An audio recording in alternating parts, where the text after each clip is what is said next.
kembali dengan saya di channel Delfitra Hardian. Pada pertemuan kali ini, kita akan membahas tentang panduan lengkap SBMPTN tahun 2021. Pertemuan sebelumnya, kita bahas panduan lengkap SNMPTN. Nah, sekarang seluk-beluk SBMPTN akan kita kupas tuntas di channel ini. Seperti kita ketahui, untuk masuk PTN ada 3 jalur. Yang pertama adalah jalur SNMPTN yang sudah kita bahas pada video sebelumnya. Yang kedua adalah SBMPTN, yaitu menggunakan nilai UTBK. Nah, kita khusus buat pertemuan kali ini kita bahas tentang SBMPTN dan seluk-beluknya.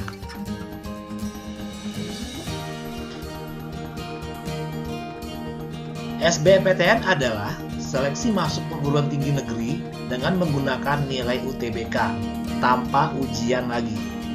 Jadi, strategi pemilihan jurusan pada PTN akan sangat menentukan kelolosan di SBMPTN ini.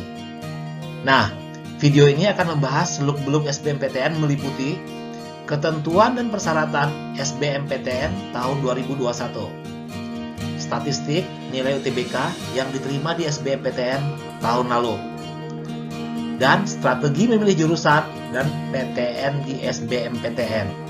Nah, buat kamu yang akan daftar SBMPTN 2021, disaranin kamu tonton video ini sampai habis.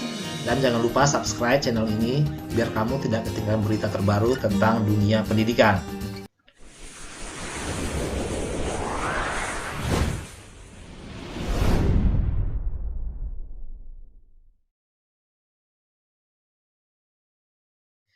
Apa itu SBMPTN? SBMPTN adalah seleksi masuk perguruan tinggi negeri dengan menggunakan nilai UTBK. Jadi, SBMPTN hanya berupa seleksi berdasarkan nilai UTBK tanpa ujian lagi. Tahun 2019 yang lalu, setelah peserta mendapatkan nilai UTBK, mereka baru mendaftarkan diri di SBMPTN, termasuk memilih jurusan dan PTN. Nah, pada tahun 2020 kemarin, karena kondisi pandemi, pendaftaran UTBK dan SBMPTN digabungkan sehingga harus memilih jurusan dan PTN di awal. Sedangkan nilai UTBK sendiri baru diberitahukan setelah pengumuman hasil SNMPTN.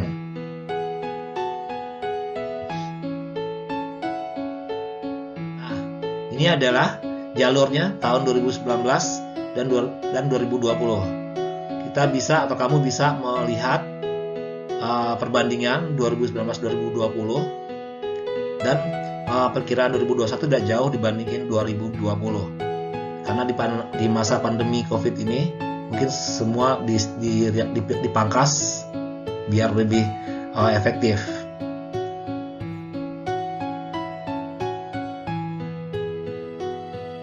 Nah, selanjutnya akan kita bahas tentang ketentuan dan persyaratan SBMPTN tahun 2021.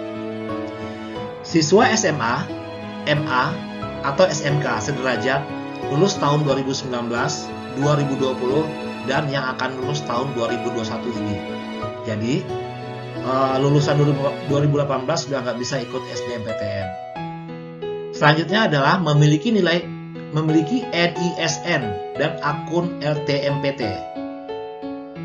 Memiliki nilai UTBK, karena menggunakan nilai UTBK jadi wajib ikut dan punya nilai UTBK. Terus, bagi peserta yang memilih program studi bidang seni dan olahraga, wajib mengunggah portofolio. Selanjutnya, tidak lulus jalur SNMPTN 2021, buat kamu yang dinyatakan lulus SNMPTN, maka otomatis gak bisa daftar SBMPTN lagi.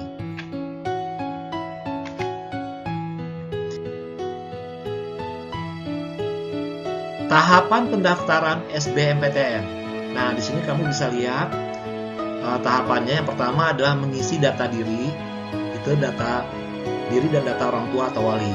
Selanjutnya memilih PTN dan program studi jurusan. Yang ketiga, mengunggah portofolio bagi yang memilih jurusan seni atau olahraga. Dan yang keempat, mengunggah dokumen lain yang dibutuhkan. Nah, di sini kamu nggak perlu menginput lagi nilai UTBK yang kamu miliki karena nilai tersebut sudah terhubung dengan sistem.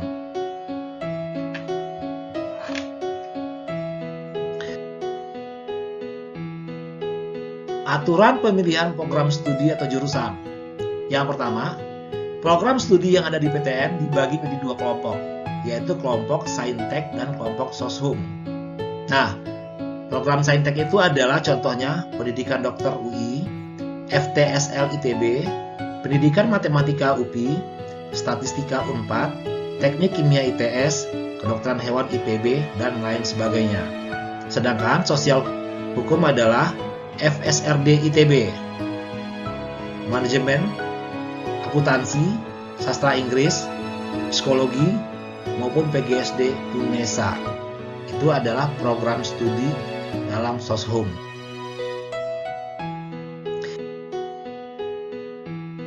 Yang kedua, peserta dapat memilih program studi paling banyak 2 program studi dengan ketentuan sebagai berikut.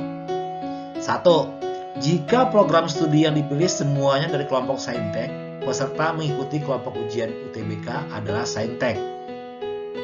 Yang kedua, jika program studi yang dipilih semuanya dari kelompok Soshum, peserta mengikuti kelompok ujian UTBK-nya adalah Soshum juga.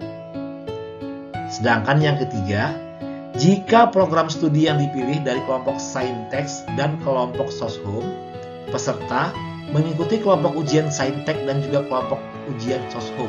Jadi 2 ya, 2 ujian. Yang ketiga, urutan dalam pemilihan program studi menyatakan prioritas pilihan. Nah, nanti prioritas ada 2, pilihan 1, pilihan 2. Nah, yang pertama itu adalah prioritas pilihan pertama dulu. Yang keempat, data program studi, daya tampung per PTN, dan jumlah peminat program studi per PTN tahun-tahun sebelumnya dapat Anda lihat di website SBMPTN sebagai gambaran kalian mengambil jurusan atau program studi.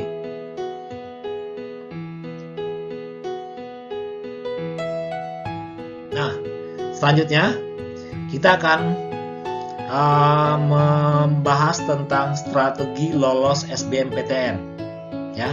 Biar kalian juga tahu, paham, dan tidak asal ikut SBMPTN. Yang pertama adalah cari tahu nilai UTBK yang diterima tahun-tahun sebelumnya. Salah satu patokan untuk memperkirakan peluang adalah dengan melihat nilai terendah yang diterima tahun sebelumnya. Kalau tahun sebelumnya, misalnya yang lolos paling rendah nilainya adalah 630, terus nilai kamu berada di kisaran 700. Maka peluang lolos cukup terbuka dengan asumsi jumlah persaingan dan tingkat kesulitan soal nggak jauh berbeda.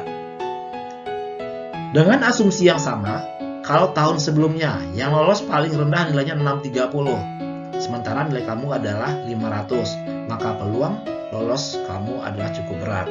Nah, itu yang pertama strateginya, kamu harus bisa menganalisa.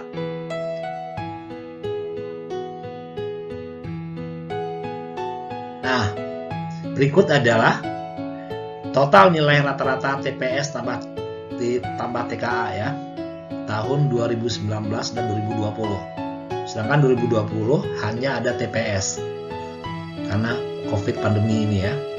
Sedangkan Anda lihat ITB rata-rata nilainya 689,75. Sedangkan tahun lalu 624,07. UI juga, UGM, ITS, UNPAD, dan lain sebagainya. Nah, setelah Anda melihat rata-rata nilai ini, Anda bisa perkirakan jurusan atau perguruan tinggi mana yang Anda ikuti.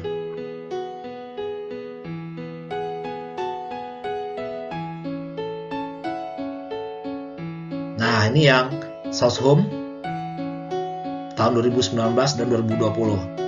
Ini sangat bagus buat perbandingan untuk mengambil jurusan. Ada UI, ITB, UGM, dan lain sebagainya.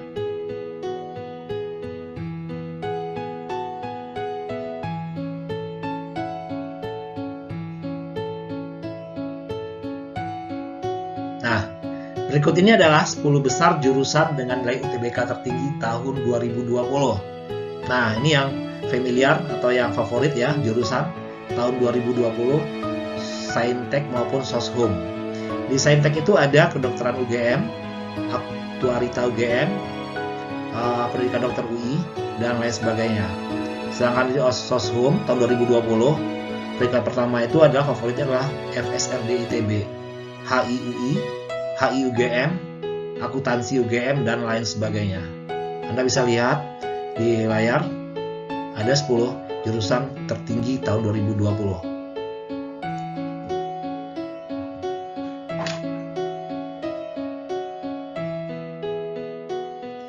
Data tersebut bisa kamu jadikan gambaran kasar untuk target nilai UTBK tahun 2021 nanti.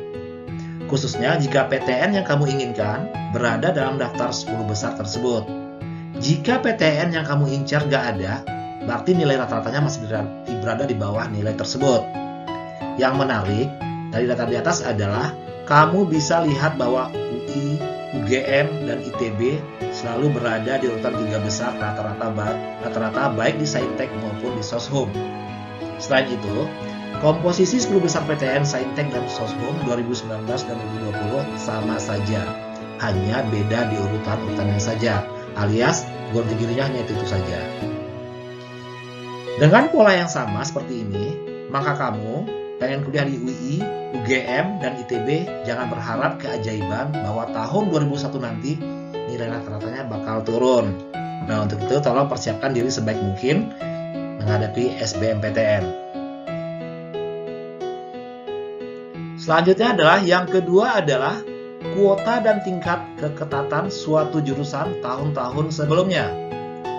Salah satu hal yang wajib kamu pantengin sebelum mulai daftar SBMPTN adalah statistik penerimaan SBMPTN tahun-tahun sebelumnya. Nah, kamu wajib nyari informasi tentang SBMPTN tahun sebelumnya sebagai gambaran buat kamu mengambil jurusan. Data ini biasanya ada tiap pendaftaran dibuka. Dari tahun ke tahun, biasanya tingkat keketatan nggak terlalu jauh berbeda. Misalnya, kalau kamu ingin kuliah di kedokteran, coba bandingin statistik penerimaan FK di berbagai kampus. Nah, dari situ, kamu bisa mendapatkan gambaran kasar mana FK yang tingkat keketatannya tinggi, sedang, dan rendah.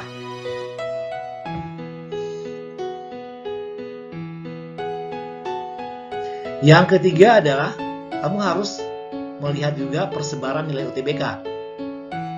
Tahun 2019 yang lalu, LTMPT mengeluarkan rekapitulasi hasil atau nilai UTBK menurut kelompok ujian dan rekapitulasi penyebaran jumlah peserta menurut range nilai UTBK. Rekapitulasi tersebut adalah nilai keseluruhan peserta yang mengikuti UTBK hingga tanggal tertera. Dari data tersebut, kamu bisa menganalisis di mana posisi nilaimu relatif terhadap semua peserta.